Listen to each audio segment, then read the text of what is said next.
kuposti vitu vya dini haimaanishi kwamba tunajigawa. Hapana, sisi ni Waafrika, sisi hatujaifungamana na upande wowote.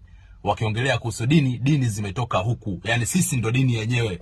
Kwa sababu sisi wanakuja kwetu, hakuna polisi, hakuna kufuli, hakuna mtu kulala njaa. Lakini walivyokuja wao, kulala njaa kwingi, kufuli, polisi, mahakama na kila kitu. Umeshaelewa? Kwa hiyo tunavyoposti vitu vya dini, tunamaanisha tunataka kuamka kwamba haya ni matangopoli. Mimi kwa nafsi yangu nakubali kwamba Yesu ni habari za kweli. Ile Jesus sio habari za kweli. Umeshaona? Naamini kwamba Muhammad ni habari za kweli. Au sio? Mungu ni habari za kweli kabisa. Kama Mungu sio kweli, unawezaje kupata maji ambayo wanasayansi wanajua recipe zote lakini wanashindwa kuyatengeneza?